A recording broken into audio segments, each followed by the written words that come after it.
I am Dr. Mehdi Hasan, Professor of Journalism, and we are discussing here the working of mass media in Pakistan, its impact on society, and how society influenced the development and working of mass media in Pakistan and elsewhere. Because these days, the mass media is not only local mass media, but all countries of the world, almost all countries, they receive television programs and radio broadcasts and print medium. They receive all messages from all over the world. So it is a global village concept, which is the order of the day today in modern world. We have discussed so far newspapers and magazines, audio and video cassettes, radio broadcasting, and we are discussing how television has changed the social system and society all over the world, particularly in Pakistan.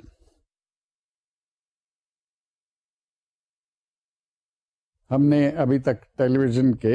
مختلف aspect پہ بات چیت کی ہے. We have discussed drama on television, we have discussed music on television, we have discussed news, comments and analyses on television, and various issues which television should have projected or has projected, like issues regarding women's status, like child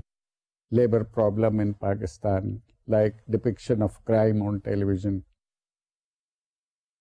Today we discuss a very important aspect of television, and that is war on television.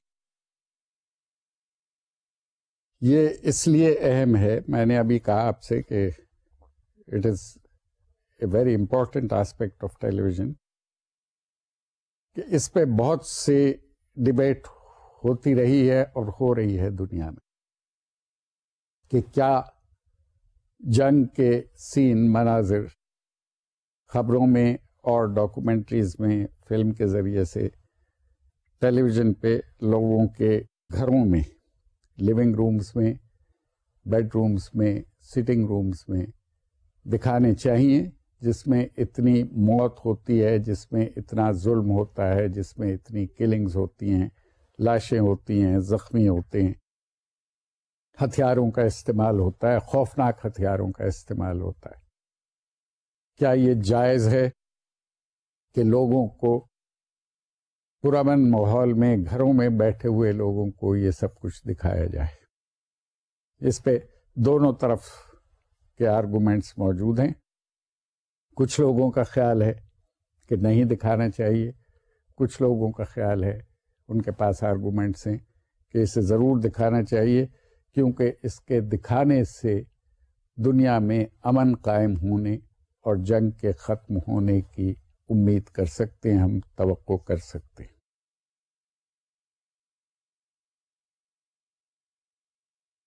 یہ بڑا عجیب لگتا ہے کہ جنگ کی تصویریں دکھانے سے یا جنگ کی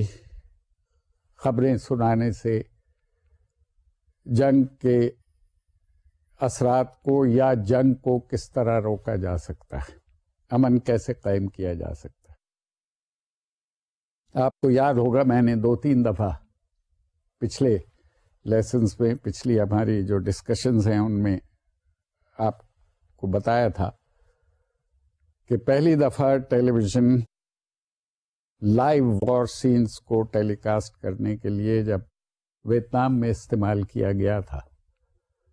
تو اس کا بہت ایڈورس ایفیکٹ ہوا تھا امریکہ کی پبلک پہ, اور امریکہ کی پبلک اوپینین جو بنی تھی ان تصویروں کو دیکھ کے اور ان فلموں کو اور ان مناظر کو دیکھ کے, اس کی وجہ سے امریکہ کی پبلک اپنی حکومت کی وار پالیسیز کے خلاف ہو گئی تھی، کیونکہ انہوں نے پہلی دفعہ لوگوں کو direct from the front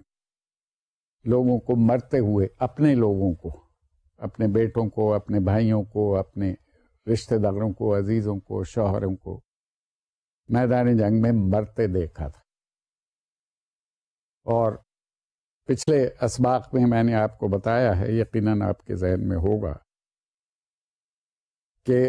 real image اور ایک مینٹل امیج کا کیا فرق ہوتا ہے. جب ہم مختصراً پھر ایک دفعہ آپ کو یاد کرا دوں کہ جب ہم کوئی چیز سنتے ہیں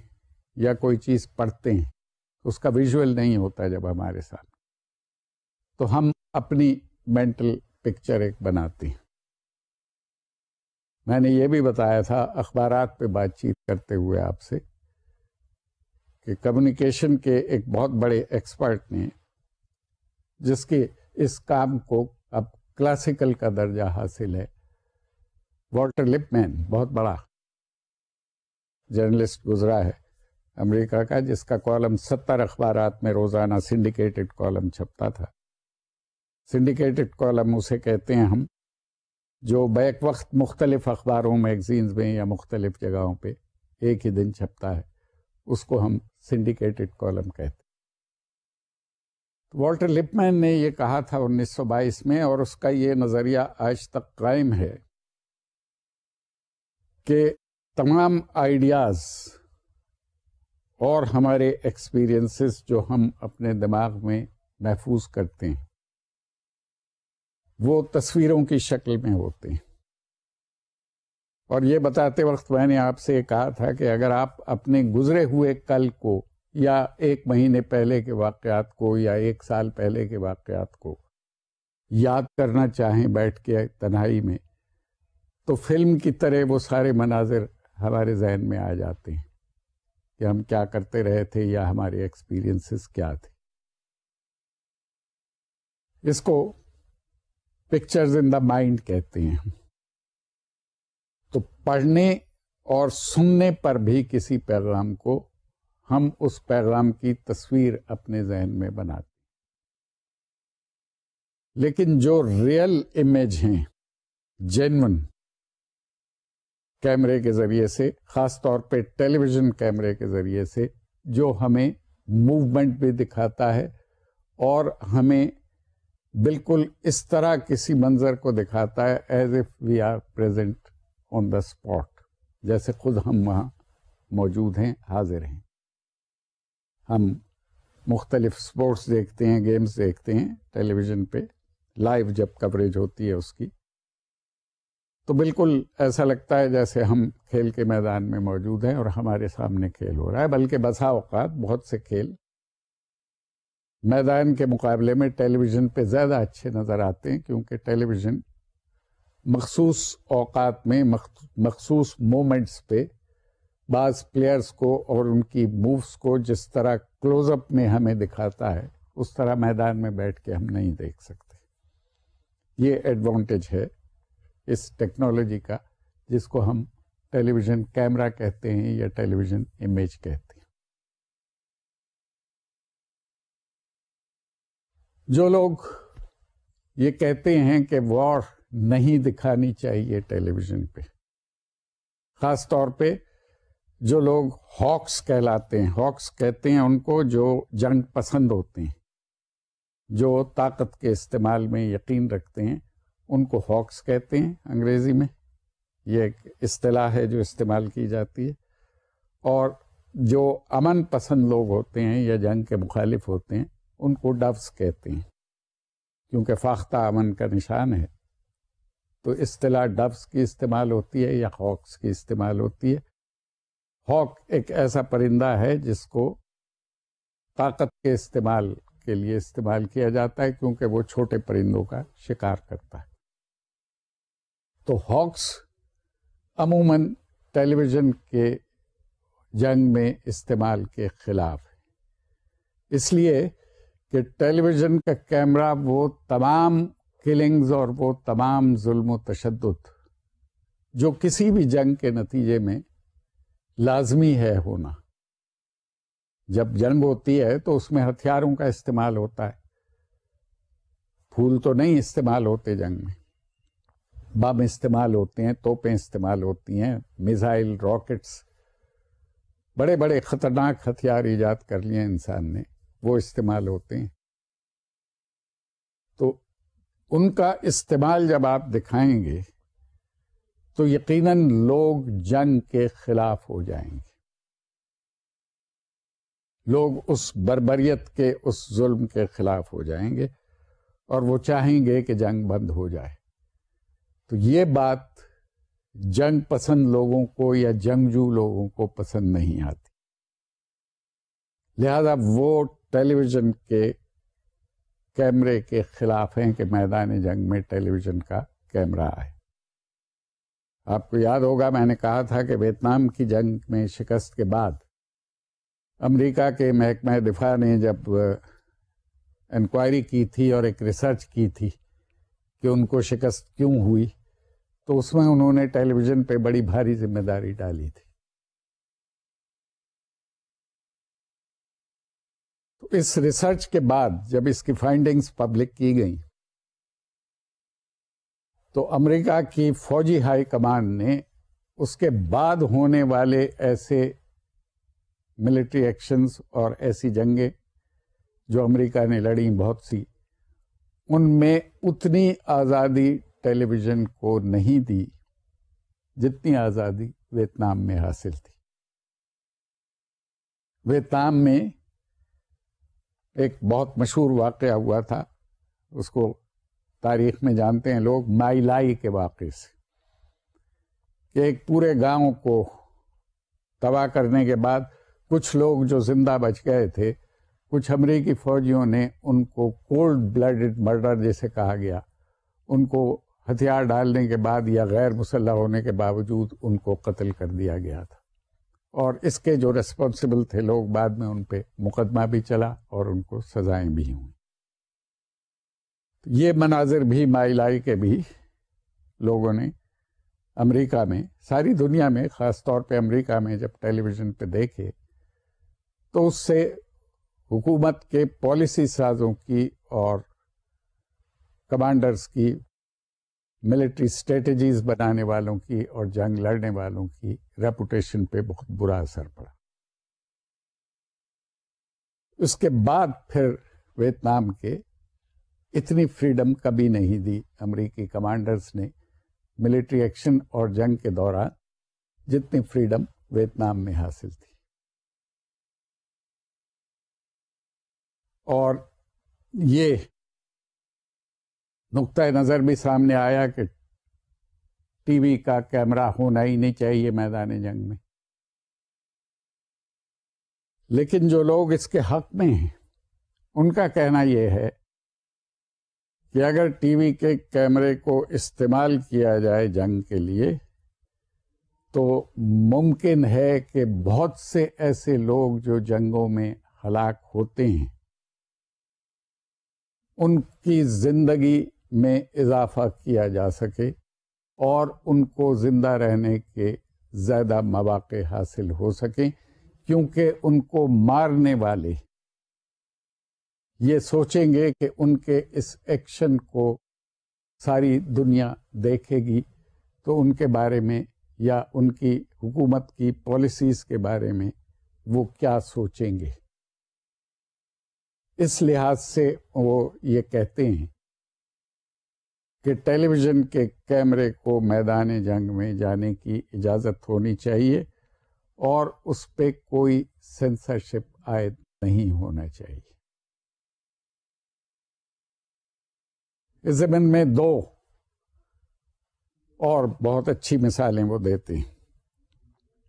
ان کا کہنا یہ ہے کہ جو ظلم ہٹلر کی نازی پارٹی نے اور ہٹلر کے مشیروں نے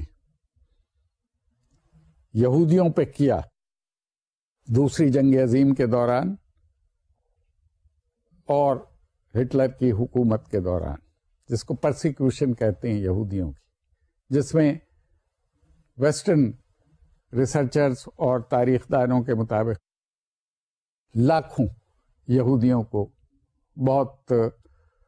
بے دردی کے ساتھ قتل کیا گیا، کنسنٹریشن کیمپس میں رکھا گیا، ان کو بھوکا پیاسا رکھا گیا اور لاکھوں کی تعداد میں ان کو ہلاک کیا گیا۔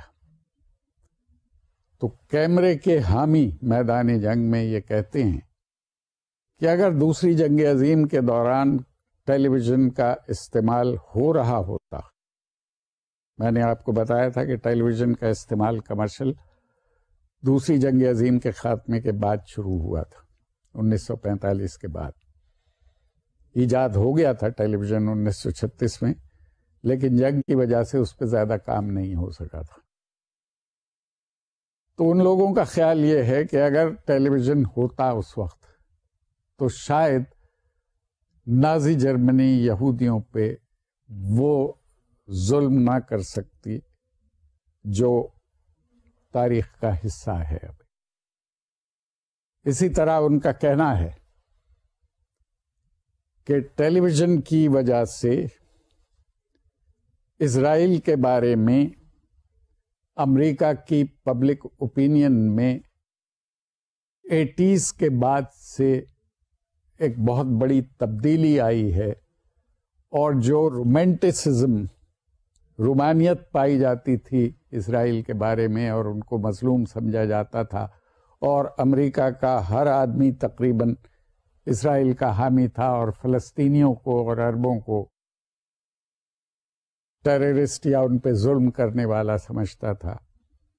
80s کے بعد اس میں تبدیلی آئی اس رویے میں، اور امریکہ کی پبلک اوپینین تبدیل ہو گئی۔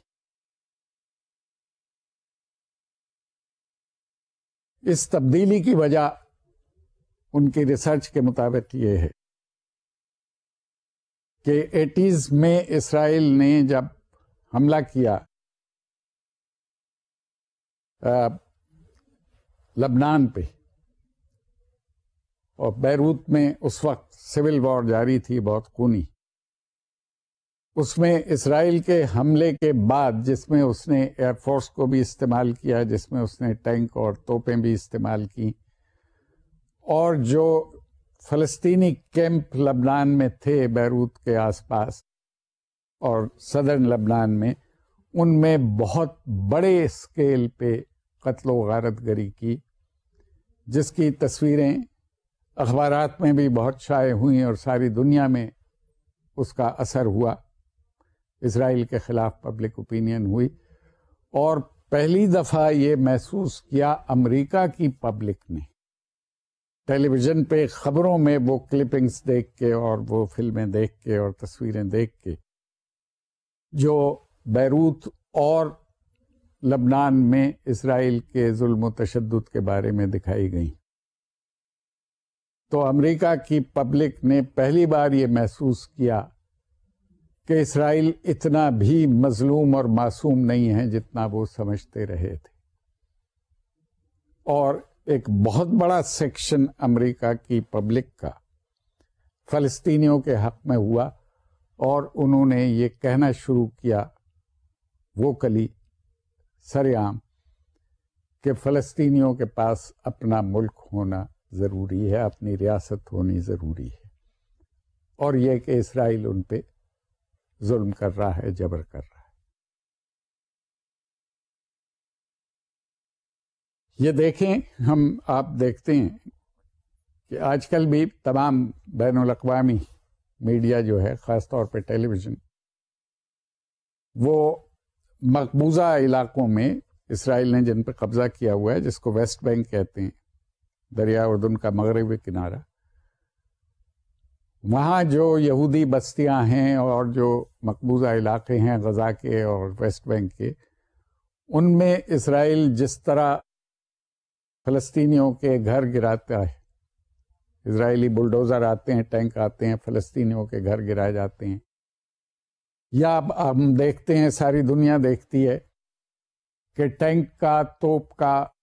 گن شپ ہیلی کاپٹرز کا مقابلہ جو ہے، چھوٹے چھوٹے بچے 12 14 سال کے، 16 سال کے،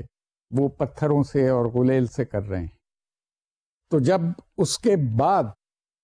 امریکہ کے لیڈر فلسطینیوں کو ٹیررسٹ کہتے ہیں اور اسرائیل کو مظلوم کہتے ہیں، تو پبلک اوپینین پہ امریکہ کی یا باقی دنیا کی کچھ اچھا اثر نہیں پڑتا اس کا. لوگ یہ سوچنے پہ مجبور ہوتے ہیں وہ تصویریں دیکھنے کے بعد، وہ فلمیں دیکھنے کے بعد، جو ریئلٹی ہے کہ پتھر مارنے والا اور غلیل سے پتھر پھینکنے والا بچہ جو ہے 12-14 سال کا، وہ تو ٹیررسٹ ہے. بلڈوزر سے جو لوگ گھر گرا رہے ہیں ان آرمڈ فلسطینیوں کے، یا جو گن شپ ہیلی کاپٹر استعمال کر رہے ہیں، ٹینک استعمال کر رہے ہیں، ان کے بارے میں کیا کہا جائے؟ ایک طرف پتھر ہے، غلیل ہے، دوسری طرف گن شپ ہیلی کاپٹر ہے، میزائل ہے، توپ ہے اور ٹینک. یہ کمپیریزن ٹیلی ویژن کیمرے نے بہت واضح کر دیا ہے تمام دنیا پہ، جس کا فائدہ پبلک اوپینین کے حوالے سے یقیناً فلسطینیوں کو ہوگا، مورلی بھی، اور کمیونیکیشن کے حوالے سے پبلک اوپینین بھی ان کے حق میں دنیا میں ہموار ہوئی ہے اور آئندہ بھی ہوگی. لہذا اس سلسلے میں یہ کہا جاتا ہے کہ کیمرے کا، ٹیلی ویژن کیمرے کا میدان جنگ میں جانا مناسب ہے، ضروری ہے، تاکہ جنگ کے چانسز کو کم کیا جا سکے یا ختم کیا جا سکے. جو لوگ جنگ پسند ہیں وہ ٹیلی ویژن کے کیمرے کی وجہ سے ظلم و تشدد کم کریں گے اور شاید اس طرح جنگ روکنے میں آسانی ہوگی. عراق میں جو جنگ جاری ہے 2005 میں، جس کی ابتدا 2003 میں ہوئی تھی، اور امریکہ نے یہ دعویٰ کیا تھا جنگ شروع ہونے کے تھوڑے ہی دن بعد کہ مسئلہ حل ہو گیا ہے، صدام حسین کی حکومت ختم ہو گئی ہے اور عراق میں جمہوریت آ گئی ہے. بہت پراؤڈلی امریکن پالیسی میکرز نے یہ کہا تھا کہ عراق میں ہم نے جمہوریت رائج کر دی ہے اور عراقی عوام کو آزاد کرا دیا ہے اور ایک جابر اوپریسو ڈکٹیٹر سے انہیں نجات دلا دی ہے. لیکن ان اعلانات کو اس لیے لوگوں نے تسلیم نہیں کیا، تمام دنیا نے ان کو مسترد کر دیا کہ وہ روز ٹیلی ویژن پہ دیکھتے ہیں، اپنے خبروں میں دیکھتے ہیں، تبصروں میں دیکھتے ہیں، تصویریں دیکھتے ہیں، فلمیں دیکھتے ہیں کہ کس طرح ہلاکتیں ہو رہی ہیں، کس طرح بم پھٹ رہے ہیں، کس طرح خودکش حملے ہو رہے ہیں، اور کتنی ارزاں ہو گئی ہے جان عراق میں امریکن فوجوں کی موجودگی کے باوجود. یہ ایک پازیٹو پہلو ہے. اس حوالے سے یہ ویسے تو بڑا عجیب لگتا ہے یہ کہنا ہلاکتوں کا اور قتل و غارت گری کا کہ پازیٹو پہلو ہے، مگر اس پہلو سے دیکھا جائے اگر تو یقیناً پازیٹو ہے اس کا یہ ایشو جو ہے کہ دنیا کو معلوم تو ہو رہا ہے کہ عراق میں کیا ہو رہا ہے. اس سے پہلے جب ٹیلی ویژن کی ایجاد سے پہلے جنگیں ہوتی تھیں، جنگیں تو ہر دور میں ہوتی رہی ہیں،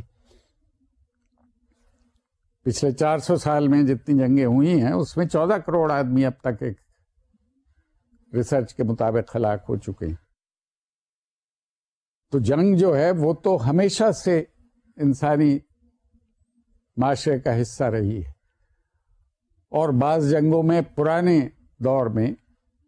بہت قدیم دور میں، چنگیز خان کے زمانے میں، ہلاکو کے زمانے میں، اور اس سے بھی، اس کے بعد بھی اور اس سے پہلے بھی بہت سی ایسی جنگیں ہوئی ہیں جبکہ اتنے مہلک ہتھیار نہیں ہوتے تھے لیکن ہزاروں لاکھوں افراد اس میں ہلاک ہوتے تھے. لیکن وہ ہم صرف تاریخ میں پڑھتے ہیں، اس کے امیجز کہیں محفوظ نہیں ہیں. اس کے بارے میں پڑھتے وقت آپ جیسا چاہیں کہ امیج اپنا بنا لیں، کہ جب آپ یہ پڑھتے ہیں کہ چنگیز خان جنگ جیتنے کے بعد جو لوگ قتل ہوتے تھے لاکھوں کی تعداد میں، ہزاروں کی تعداد میں، ان کی کھوپڑیوں کے مینار بنا کے انجوائے کیا کرتا تھا، تو آپ ایک اپنی تصویر ذہن میں بنا لیجئے کہ کتنا ظالم حکمران تھا یا فاتح تھا جو کھوپڑیوں کے مینار بناتا تھا۔ یا جب آپ یہ پڑھتے ہیں کہ بغداد کی لائبریری کو آگ لگا دی تھی ہلاکو نے، بغداد کو تاراج کرنے کے بعد، فتح کرنے کے بعد، اس کی بھی آپ ایک امیج بنا لیں۔ لیکن اگر یہ چیزیں آپ نے ان ریئلٹی دیکھی ہوں تو پھر اس کا اثر بہت زیادہ ہوگا بنسبت کتاب میں، تاریخ کی کتاب میں صرف پڑھ لینے کے ان چیزوں کو۔ لہذا ہم یہ کہہ سکتے ہیں کہ ٹیلی ویژن کے ذریعے سے جنگ جب عام گھروں میں پہنچی، سٹنگ رومز میں، لیونگ رومز میں، ٹی وی کی اسکرین پہ لوگوں نے موت کا بھیانک چہرہ دیکھا، تو اس سے یقیناً امن کی خواہش پیدا ہوگی، پیدا ہوئی، اور آئندہ بھی امید ہے کہ اگر ایسے مناظر لوگ دیکھیں گے تو امن کی خواہش ضرور کریں گے، اور اس طرح جنگ کے چانسز دنیا میں ختم ہوں گے، یا جنگ پسند کرنے والوں کی تعداد کم ہوگی، اور امن کے لیے جدوجہد کرنے والے لوگوں کو کامیابی حاصل ہوگی۔ یہ میس میڈیا کا پازیٹو پہلو ہے، کسی بھی میڈیم کا، اخبار ہو، کتاب ہو، یا میگزین ہو، کیمرے کو آپ استعمال کر رہے ہوں، اسٹل فوٹوگرافی ہو، یا ٹیلی ویژن اور ریڈیو کی براڈ کاسٹ ہوں، یہ ایک پازیٹو پہلو ہے۔ اس کی اور بہت سی مثالیں دی جا سکتی۔ ہم نے بہت دفعہ ٹیلی ویژن پہ دیکھا ہے کہ افریقہ کے بعض ممالک میں، ایتھوپیا میں، صومالیہ میں، یہ وہ علاقے ہیں جہاں خانہ جنگی بھی رہی ہے اور جہاں خشک سالی کی وجہ سے بہت شدید قسم کے قحط بھی پڑے۔ بر صغیر میں ایک بہت بڑا قحط بنگال میں 1942 میں، 1942 میں، 40 سے لے کے 42 تک رہا تھا، جس میں ہزاروں لوگ ہلاک ہوئے بھوک سے۔ بہت بڑا قحط تھا، اس میں بہت کچھ لکھا گیا،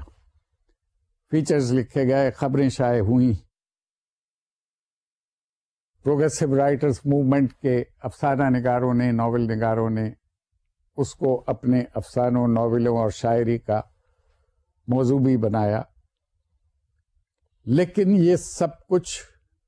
رومانٹیسائز ہو گیا، ریئلٹی تک لوگوں کی پہنچ نہیں ہوئی، اس لیے کہ جب شاعر بات کرتا ہے یا افسانہ نگار بات کرتا ہے یا ناول لکھنے والا بات کرتا ہے تو وہ اس کو رومانٹیسائز کرتا ہے۔ یہاں میں یہ کہوں گا کہ جنگ کی فلمیں بھی بنی بہت سی، سیکنڈ ورلڈ وار کے بارے میں بھی فلمیں بنی، جو امریکہ اور روس کے درمیان کولڈ وار کے زمانے میں پراکسی وارز ہوئیں بہت سی، ان کے بارے میں بھی فلمیں بنی۔ پراکسی وار ہم اسے کہتے ہیں جس میں براہ راست دو پارٹیاں آمنے سامنے نہ ہوں، بلکہ وہ بیک گراؤنڈ میں رہ کے کسی اور کو سپورٹ کر رہی ہوں، دونوں پارٹیوں الگ الگ لوگوں کو، اور ان کو لڑوا رہی ہوں، وسائل ان کو مہیا کر رہی ہوں اور ان کی مدد کر رہے ہوں، تو اس کو پراکسی وار کہتے ہیں۔ تو ان کے بارے میں بھی بہت فلمیں بنی، لیکن یہ تمام فلمیں جو جنگ کے بارے میں بنی، دوسری جنگ عظیم کے بارے میں بنی، وہ سب جنگ کو رومانٹیسائز کرتی ہیں،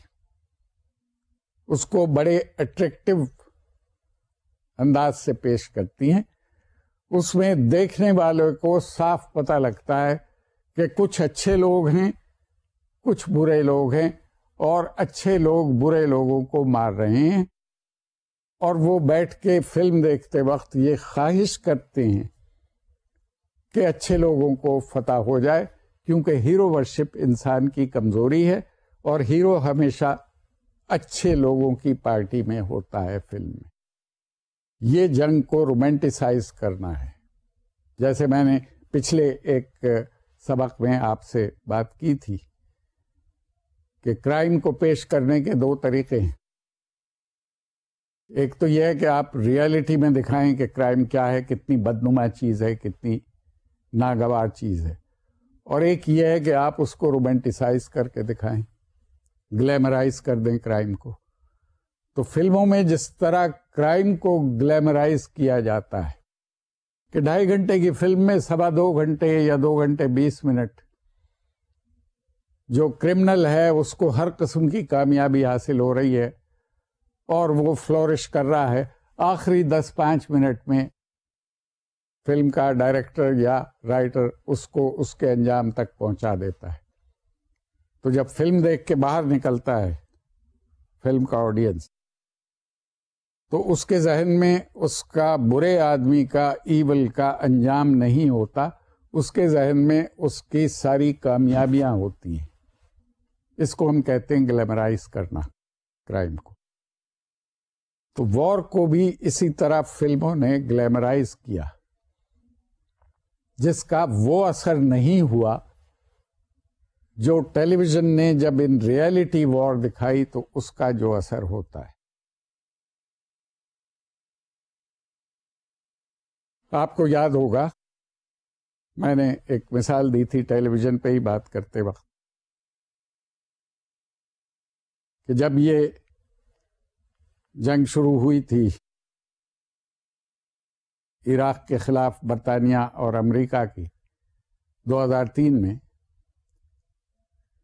تو جنگ شروع ہونے کے 2-3 دن کے بعد ہی ایک عربی کے چینل نے, الجزیرہ نے, بصرے کے باہر سڑک پہ, ہائی وے پہ 2 برطانوی فوجوں کی لاشوں کی تصویر دکھائی تھی, اپنی خبروں میں یہ کلپنگ لگائی, جس پہ بہت زیادہ پروٹیسٹ کیا تھا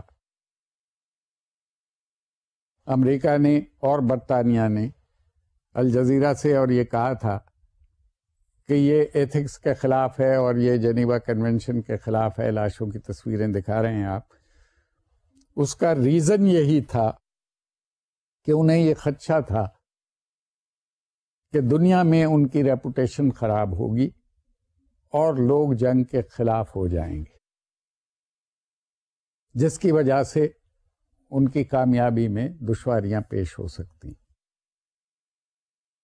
یہ ہے پازیٹو پہلو ریئلٹی دکھانے کا, یا کسی چیز کو آبجیکٹولی رپورٹ کرنے کا. خبروں میں جنگ دکھانا اور ہے, اور جنگ کی فلم دکھانا, فیچر فلم دکھانا, وہ اور ہے.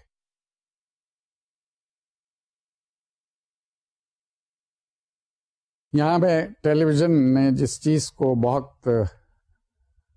افیکٹولی استعمال کیا ہے اس کا بھی ذکر کر دوں آپ سے کہ documentary film, short informative films documentary films ہوتی ہیں, مختلف مقاصد کے لیے ہو سکتی ہیں. کسی ملک کا کلچر متعارف کرانا ہو, کوئی کلچرل ٹریٹس بتانے ہوں دوسروں کو, دوسرے ملکوں میں دوسرے کلچرز میں اپنے کلچر کو انٹروڈیوس کرنا ہو, اس کے لیے ڈاکومنٹری فلمز بنتی ہیں. کسی لیڈر کو متعارف کرانا ہو اپنے لوگوں میں پولیٹیکل پرپزز کے لیے, یا بیرونی دنیا میں اس کی ساکھ بہتر کرنے کے لیے, اس کا امیج بنانے کے لیے, اس پہ بھی ڈاکومنٹری فلم بن سکتی ہے, پرسنالٹیز پہ بھی. ایسے پروگرام آپ دیکھتے ہیں بہت سے ٹی وی چینلز پہ کہ کسی بڑی پرسنالٹی کا, سیلیبریٹی کا, کسی آرٹسٹ کا, کسی پولیٹیشین کا, کسی گانے والے کا, کسی پلیئر کا ایک دن کی مصروفیات پوری دکھا دی. That is for the purpose of image building, اس کی شہرت کے لیے, اس کا امیج بنانے کے لیے. کیونکہ سیلیبریٹیز کی زندگی میں لوگ ہمیشہ دلچسپی لیتے ہیں کہ وہ وقت کیسے گزارتے ہیں, کیا کرتے ہیں، کیا کھاتے ہیں، گھر کیسا ہے، کیا ایکٹیویٹیز ہیں ان کی، یہ سب لوگوں کے لیے باعث دلچسپی ہوتی ہیں باتیں، اور وہ ان کو بہت شوق سے دیکھتے ہیں. تو ڈاکومنٹریز ایک بہت افیکٹو میڈیم ہے لوگوں کی سوچ تبدیل کرنے کے لیے بھی. اس میں دو بہت مشہور ڈاکومنٹری فلموں کا حوالہ دینا چاہتا ہوں آپ کو، مثال کے لیے سمجھ میں آ جائے تاکہ آپ کی بات. ایک بہت مشہور ڈاکومنٹری بنانے والا ہے امریکہ کا مائیکل مور. اس نے کچھ عرصہ پہلے 3-4 سال پہلے ایک ڈاکومنٹری بنائی تھی امریکہ میں عام شہریوں کے گنز کے استعمال کے خلاف. آپ کو معلوم ہوگا، نہیں ہے تو میں اب بتا رہا ہوں کہ امریکہ میں کوئی بھی شخص جو ہے وہ بندوق، پستول، ہینڈ گن وہ بغیر کسی لائسنس کے، بغیر کسی اجازت نامے کے خرید سکتا ہے. اسے صرف دکان پہ اپنا پتہ تفصیل سے لکھانا ہوتا ہے اور آپ اس میں کسی بھی دکان میں، اسٹور میں جا کے گن خرید سکتے ہیں، اسلحہ خرید سکتے ہیں. اس پہ بہت عرصے سے امریکہ میں کنٹروورسی جاری ہے کہ اس کی اجازت ہونی چاہیے یا نہیں ہونی چاہیے. دونوں طرف کی لابیز بن گئی ہیں، اینٹی گن لابی بھی ہے اور پرو گن لابی بھی ہے. کچھ لوگ یہ کہتے ہیں کہ کیونکہ سب کے لیے چانسز برابر ہیں اس لیے اجازت ہونی چاہیے تاکہ لوگ اپنی حفاظت کر سکیں، ورنہ جو لوگ ناجائز اسلحہ رکھتے ہیں ان سے ایک آدمی کیسے حفاظت کرے گا انلیس اس کے پاس جائز اسلحہ نہ ہو.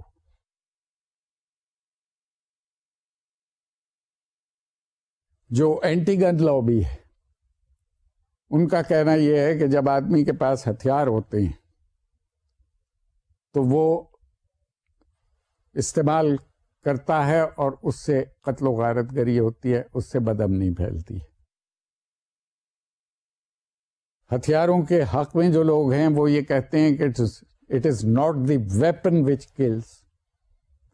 It is the person behind the weapon, کہ اس کی سوچ کیا ہے. تو مائیکل مور نے ایک ڈاکومنٹری بنائی جس میں دونوں کا پوائنٹ آف ویو دیا اور اثرات دکھائے. یہ دکھایا کہ دکان پہ جا کے کتنی آسانی کے ساتھ مولک سے مولک بندوق، پستول، رائفل خریدی جا سکتی ہے، کتنی آسانی ہے یہ ہتھیار خریدنے میں. اس کے بعد کچھ واقعات بتائے جن میں بہت مشہور واقعہ ہے، اخبارات میں آیا، آپ نے بھی شاید ذہن میں ہو، آپ کے ٹیلی ویژن پہ بھی دکھایا گیا، ریڈیو پہ بھی بتایا گیا کہ ایک 13-14 سال کے بچے نے اسکول میں اپنی گھر سے اپنے باپ کی رائفل لے جا کے فائرنگ کی اور اپنے 13-14 ساتھیوں کو ہلاک کر دیا اسکول میں، اور بہت سے لوگوں کو زخمی کر دیا. یہ اس کے اثرات. اور جس دن یہ واقعہ ہوا اسی دن ایک ریاست میں جو گنز کی حامی لابی تھی اس کے پریزیڈنٹ نے، جو ایک بہت مشہور ایکٹر ہے ہالی ووڈ کا، ہیرو کے طور پہ آتا ہے، بہت فلموں میں آیا، پاکستان میں بھی بہت مقبول ہے، چارلسٹن ہیسٹن اس کا نام ہے، وہ اس کا پریزیڈنٹ ہے اس لابی کا. تو جس روز یہ واقعہ ہوا تھا اسی روز اسی ریاست میں چارلسٹن ہیسٹن نے ایک کلب میں، گن کلب میں ایک فنکشن اٹینڈ کیا اور اس کو پریزائڈ کیا. مائیکل مور نے یہ بھی بتایا اور یہ بھی دکھایا. اس نے چارلسٹن ہیسٹن کا انٹرویو بھی لیا کہ آپ کیوں بندوقوں کے حق میں. اس نے وکٹمز جو تھے اس قسم کے واقعات کے، جیسا میں نے آپ کو بتایا اسکول میں، ان کے انٹرویو بھی لیے، جو ان کے لواحقین تھے، ان کے ماں باپ تھے، پیرنٹس تھے، دوسرے رشتہ دار تھے، دوست تھے. اور وہ یہ کنونس کرنے میں کامیاب ہوا لوگوں کو کہ اگر ہتھیار اتنی آسانی سے اویلیبل ہوں گے تو ان کا استعمال بھی ہوگا. دوسری ڈاکومنٹری اسی ڈاکومنٹری میکر نے بنائی 9/11 کے واقعے پہ. 9/11 کا واقعہ کہتے ہیں 11 ستمبر کے ان واقعات کو جن میں نیو یارک میں ورلڈ ٹریڈ سینٹر کی بلڈنگ سے جہاز ٹکرانے کے بعد وہ تباہ ہو گئی تھی، اور ایک جہاز پینٹاگون پہ واشنگٹن میں گرا کے اس کو ڈیمیج کیا تھا اور 100-150 آدمی وہاں ہلاک ہوئے تھے. اور ایک جہاز جو ہے چوتھا وہ پینسلوینیا میں ایک غیر آباد علاقے میں گر کے تباہ ہو گیا تھا. یہ 4 جہاز اغوا کیے تھے جو اپنے آپ کو فریڈم فائٹر کہتے ہیں انہوں نے، جن کو اب دنیا ٹیررسٹ کے نام سے جانتی. تو عام طور پہ 9/11 کا واقعہ اس طرح پیش کیا گیا خبروں میں اور آرٹیکلز میں اور مضمونوں میں کہ جس سے صرف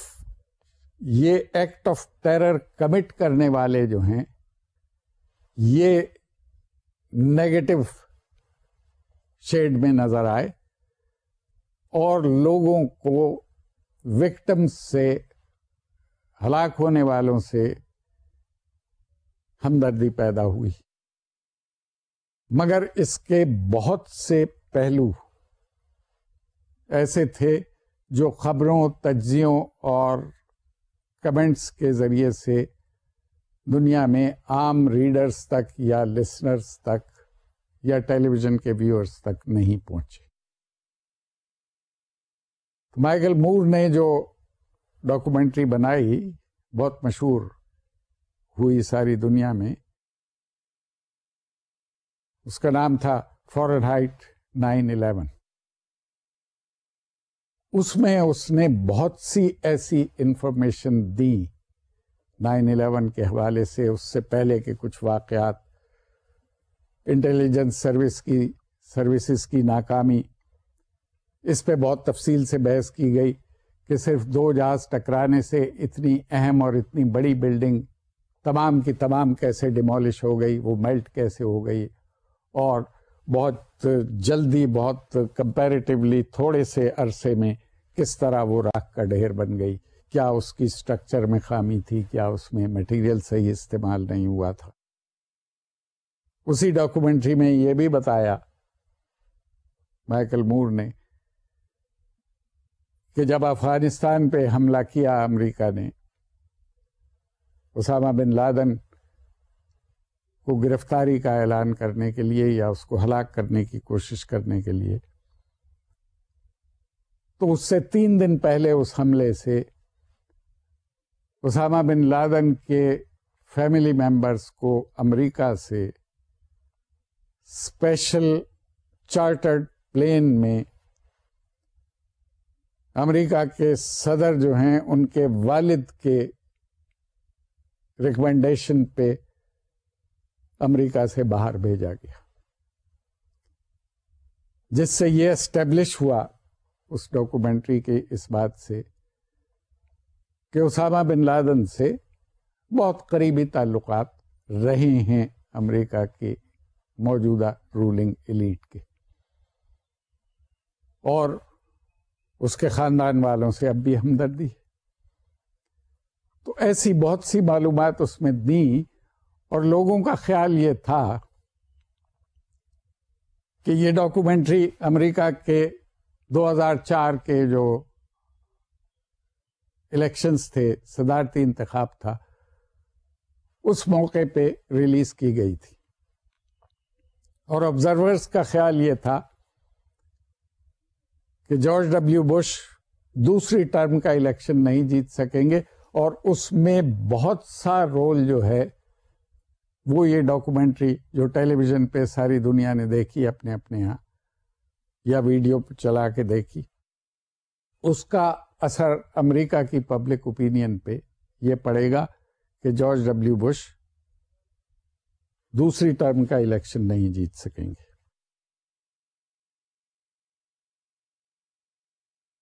لیکن جارج ڈبلیو بش الیکشن جیت گئے اور بہت تھوڑے مارجن سے جیتے, 51% ووٹ لے کے جیت گئے. اس سے پہلے جو سروے کیے گئے تھے پبلک اوپینین کے, اس میں یہ کہا گیا تھا الیکشن سے پہلے, اور امریکہ کے سروے جو ہیں پبلک اوپینین کے وہ عام طور پہ کافی ایگزیکٹ ہوتے ہیں اور ریزلٹس ان کے مطابق ہی آتے ہیں. تو ان میں یہ کہا گیا تھا کہ 49% ووٹ ان کو ملیں گے اور ان کے رائیول کینڈیڈیٹ کو 51% ملیں گے. لیکن یہ ریورس ہو گیا معاملہ. کیسے ہوا؟ یہاں پھر ٹیلی ویژن نے ایک بہت اہم رول ادا کیا. ایک بات تو میں آپ کو یہ بتا دوں کہ ٹیلی ویژن اتنا اہم رول ادا کرتا ہے امریکہ کے انتخابات میں کہ امریکہ کا پریزیڈنشل کینڈیڈیٹ آن ایوریج صرف ٹیلی ویژن کی ایڈورٹائزنگ پہ اپنی پریزیڈنشل کیمپین میں الیکشن کی $65 ملین تک خرچ کرتا ہے ہر کینڈیڈیٹ. 2 کینڈیڈیٹ ہوں تو دونوں الگ الگ 65 ملین ڈالر صرف ٹی وی کی پبلسٹی کیمپین پہ خرچ کرتے ہیں. اتنا اہم سمجھا جاتا ہے ٹیلی ویژن. تو کس طرح ڈائریکٹلی یا انڈائریکٹلی رول پلے کیا؟ الیکشن سے 3 دن پہلے آپ کے ذہن میں خبر ہوگی, اخبارات میں ایک خبر چھپی تھی پاکستان کے کہ اسلام آباد میں جو الجزیرہ ٹیلی ویژن کا بیورو کا آفس ہے, اس کے دروازے پر, انٹرنس پر, اس کے گیٹ پر اسلام آباد میں کوئی ان نون سورس ایک ویڈیو کیسٹ چھوڑ گیا ہے. اور جب الجزیرہ کے اسلام آباد بیورو نے وہ کیسٹ دیکھا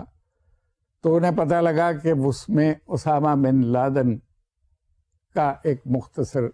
پیغام ہے مسلمانوں کے نام یا اپنے فالوورز کے نام, جس میں اس نے کہا ہے اس ویڈیو کلپ میں کہ لوگ اپنی جدوجہد جاری رکھیں, اور یہ دعویٰ کیا تھا اس ویڈیو میں کہ مزید ایکشنز لیے جائیں گے امریکہ کے خلاف اور اس کو سزا دی جائے گی اس بات کی جو کچھ وہ فلسطین میں کروا رہا ہے یا جو کچھ وہ مسلمانوں کے خلاف عراق میں, افغانستان میں اور دوسری جگہوں پہ کر رہا ہے. Now, when that video was shown, naturally that was broadcast all over the world. First Al Jazeera broadcast it, and then all other international channels broadcast that video.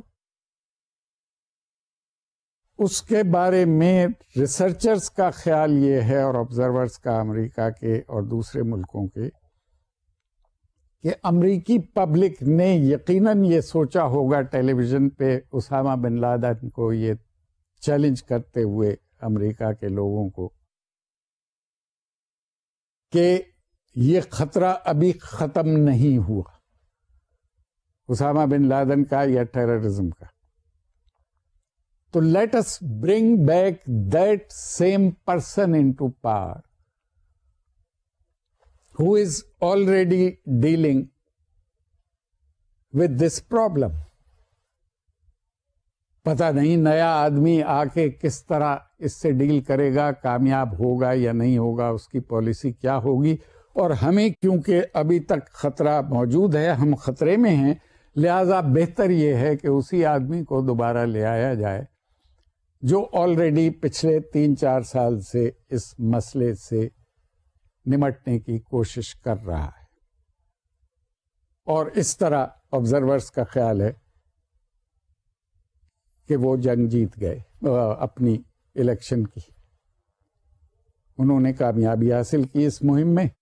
اور ان کو 51% ووٹ مل گئے. یہ ہے اثر ٹیلی ویژن کا ہماری روزمرہ زندگی پہ, مختلف فیلڈز میں,